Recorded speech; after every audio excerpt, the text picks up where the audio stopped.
Hello दोस्तों। आज मैं आप सबके साथ एक नई ब्लॉग के साथ यहाँ पे आप सबके सामने आया हूँ।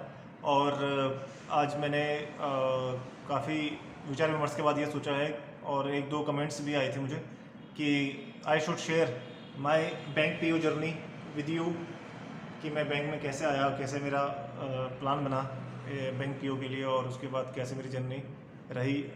काफ़ी संक्षिप्त में आपके सामने रखूँगा। उसके डिफरेंट एस्पेक्ट्स जो भी होंगे उनको मैं शेयर करूँगा अपने अगले ब्लॉग्स में। दोस्तों, आप सब की तरह ही ग्रेजुएशन के बाद स्थिति स्पष्ट तो नहीं थी। I was doing B tech, so I had never thought that I will be go for a banking job after completing my BTech. I was selected in many of campus selections in private sector, and in those private sectors I have joined even एक company में मैंने लगभग 1.5 साल काम किया, किसी company में मैंने 1 महीने काम किया, वहाँ पे मैंने फिर वहाँ से स्विच कर लिया था। और उसके बाद मैंने एक कंपनी में 1.5 साल काम किया है वहाँ पे प्राइवेट सेक्टर में, वो गुजरात में मैंने काम किया है।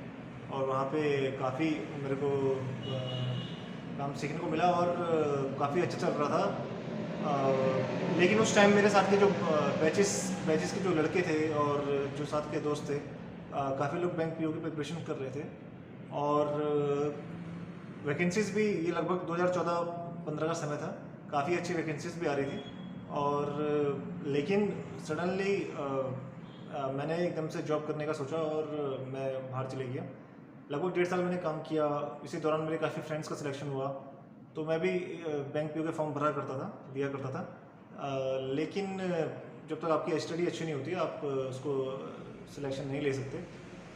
सडनली क्या हुआ कि मेरी तबीयत ख़राब हो गई, और कुछ टाइम के लिए मैं घर वापस आया था। और जब मैं घर वापस आया तो थोड़ा तबीयत ख़राब थी, तो घर वालों ने काफ़ी विचार विमर्श किया और कहा कि जॉब को कंटिन्यू मत करो, तुम अपनी स्टडी कर लो। और दोस्तों, उसके बाद मैंने स्टडी करने का सोचा बैंक पीओ का। आप यकीन नहीं मानोगे कि स्टार्टिंग के फेज़ में IBPS PO जो आपका एग्ज़ाम होता है, उसमें जो प्री का एग्ज़ाम था, उसमें मेरे बहुत ही कम मार्क्स आए थे, और इतने कम मार्क्स आए थे कि आप यकीन नहीं मानेंगे, बहुत ही ज़्यादा कम मार्क्स आए थे। और उस टाइम थोड़ा I was very sick at that time, and I didn't prepare well as well, so that was also reason. उसके बाद मैंने सिर्फ लगभग 2 या 3 महीने लिए होंगे लगभग, और एक मैंने प्रैक्टिस सेट का बैच एक ज्वाइन किया ऑनलाइन, और जिसमें मैं डेली प्रैक्टिस सेट के किया करता था। और उस लगभग 2 या 3 महीने के बीच आप यकीन नहीं मानोगे, उसमें मेरी इतनी अच्छी स्पीड निखर के सामने आई। और उसके बाद मैं थोड़ा अपने स्कोर का कंपैरिजन भी किया करता था। और एक रैंकिंग सिस्टम भी आता है कि आपका कौन सी आप रैंक पे हैं। तो पहले बहुत बेकार रैंक हुआ करती थी, ग्रेजुअली मैंने इंक्रीज़ करा, फिर मैं टॉप 10 में आने लगा, तो धीरे धीरे इंक्रीज़ करता गया। तो दोस्तों, उस जो 3 महीने के पीरियड में एक चीज़ मैंने सीखी है, जैसे रीजनिंग का था, मैथ्स का था, मैथ्स में आप DI का कहेंगे, और जनरल अवेयरनेस का था। तो जितने भी पुराने एग्जाम हुआ करते थे, उनका जो GK के क्वेश्चन हैं उनको मैं रिवाइज़ किया करता था। जो एग्ज़ाम्स उन 3-4 महीने में मैंने दिए, वो एग्ज़ाम्स में घर आके देखा करता था, जो क्वेश्चंस पूछा करते थे, तो वो एक बार मुझे, अगर मैं उसको पढ़ लेता था तो वो एकदम दिमाग में मैं उसको बैठा लेता था। और इसके अलावा आप बात करेंगे रीजनिंग में जैसे पजल्स का था, तो पजल्स का सिंपल फंडा आप सबको भी मालूम है कि आप हमेशा एक बहुविकल्प लेके चलेंगे, क्योंकि एट द लास्ट अगर पजल जब फंस जाती है तो वहाँ पे सिलेक्शन के चांसेस बहुत कम रहते हैं। और एक बार अगर सफल हो गई तो वहाँ पे पूरे मार्क्स आप उसको गेट कर लेते हैं। इसके बारे में विस्तार में मैं आपको बताऊंगा पूरी स्ट्रेटेजी के बारे में, लेकिन अभी मैं अपनी जर्नी के बारे में बता रहा हूँ। तो दोस्तों, उसके बाद एक दो फॉर्म आए थे, आंध्रा बैंक PGDF के फॉर्म आए, सिंडिकेट बैंक के PGDF के फॉर्म आए थे। तो वहाँ पे भी मेरे मार्क्स ग्रेजुअली ऑर्डर में बढ़ते गए। LIC AA के फॉर्म आए थे, तो उसमें भी मैं काफ़ी नज़दीक तक पहुँचा, कुछ मार्क्स से इंटरव्यू के लिए रह गया। USL AO के फॉर्म आए थे, उसमें भी राष्ट्रीय स्तर पे उसमें काफ़ी कम वैकेंसीज थी, तो उसमें भी काफ़ी लगभग 1 या 1.5 मार्क्स से मैं उसमें इंटरव्यू में रह गया था। सडनली फिर मेरे बैंक में जो फॉर्म जो मैंने भरा था, उसमें कुछ वैकेंसीज आई थी, और वहाँ पे मेरा सिलेक्शन हो गया। साथ ही साथ स्टेट बैंक के फॉर्म भी जो आए थे, उसमें भी मेरा जो सिलेक्शन था, प्री भी क्लियर हो गया था, मेंस भी हो गया था, और GD राउंड भी के बाद में इंटरव्यू तक पहुँच चुका था। स्टेट बैंक पीओ के इंटरव्यू में मेरे लगभग 21 मार्क्स थे out of 30, but at that point of time मेरा स्कोरिंग लगभग डीआई में थोड़ा कम हो गया था मैथ्स में, और वहीं पे फर्स्ट टाइम मेरा ये था और उसकी वजह से मैं वहाँ पे सिलेक्शन नहीं ले सका। तो जो 4 या 5 महीने की जर्नी रही, तो दोस्तों वहाँ से फिर मेरा ये बैंक पीओ का सफ़र शुरू हुआ। और आपकी जो पढ़ाई का जो टच होता है, जैसे ही आप एक बार जॉब में आ जाते हैं तो बहुत कम लोग उस टच को कंटिन्यू कर पाते हैं, और जो कंटिन्यू करते हैं तो वो स्विच भी कर जाते हैं।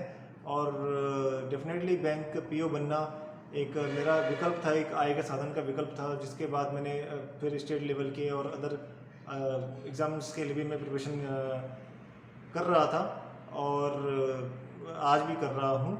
और इसके बाद दोस्तों जो मेरा एक्सपीरियंस ये रहा है कि उस टाइम वैकेंसीज तो मेरे टाइम में भी लगभग 3000-4000 ऑल इंडिया वैकेंसीज रहा करती थी, और आजकल भी कंपटीशन सब बढ़ चुका है, और जिस हिसाब से कंपटीशन है तो उस हिसाब से आपको मेहनत भी करनी है। लेकिन मैं ये मानूंगा कि ये इतना डिफ़िकल्ट नहीं है। आपको अपने ऊपर भरोसा रखना है, हार नहीं माननी है, और अपने ऊपर प्रेशर नहीं लेना है। और अगर आप कि लगता है कि जिस सब्जेक्ट में आप कमज़ोर हैं उसकी आप मेहनत कर सकते हैं, एक प्रॉपर स्ट्रेटजी आपको रखनी है। कभी कभी पेपर बहुत डिफिकल्ट आते हैं तो कट ऑफ नीचे जाती है, तो वो सबके लिए इक्वल होता है, ऐसा नहीं है वो पर्टिकुलर आपके लिए है। और इसके बारे में विस्तार में आपको डेफिनेटली बताऊंगा। तो दोस्तों एक इस तरह से मैं यहाँ पे बैंक पीओ के रूप में आया, और अभी लगभग मुझे 5 से साढ़े पाँच लगभग 6 साल होने को हैं, और इस बीच काफ़ी एग्ज़ाम्स भी आए हैं। तो आपको अपने ऊपर कॉन्फिडेंस रखना है, ये ज़्यादा समय नहीं लेने वाला एग्ज़ाम है। अगर आपकी प्रिपरेशन बहुत अच्छी है तो आप इसको बहुत ही कम समय में क्रैक कर सकते हैं। और बाकी मैं आपको 1 बाय 1 रीजनिंग हो, चाहे डीआई हो, चाहे आपकी जनरल अवेयरनेस हो, चाहे आपका कंप्यूटर हो, या अदर जो सब्जेक्ट्स हैं उसमें कैसे स्कोरिंग करना है उसके ऊपर मैं एक ब्लॉग बनाऊंगा। तो ये तो मेरे अपनी जर्नी के ऊपर ब्लॉग था। और दोस्तों मुझसे जुड़ा रहिएगा, और मैं जो भी मैं आपके सामने रखता हूँ इट इज़ नॉन स्क्रिप्टेड, जो दिल में मेरे रहता है that I share with you, and neither I do plan और neither I do prepare for it. जो मेरा अनुभव है डायरेक्ट मैं आपके सामने इस चैनल के थ्रू आपके सामने रख रहा हूँ। तो दोस्तों बस चैनल को सब्सक्राइब लाइक करते रहिएगा। अभी जस्ट बिगनिंग है, आपके सामने इतने तथ्यों को रखूँगा, इतने एक्सपीरियंस और इतने चीज़ों को रखूँगा that will be a turning point for youngsters those are preparing for banking exams, or even not only for banking exams, if they are dreaming for a good career in any other competitive exams, government exams as well. So guys, thank you for today, and we will meet again. Take care. Right now just I'm leaving the office, I have finished my work, so we will meet again with the new vlog. Till then, Jai Hind, Jai Bharat.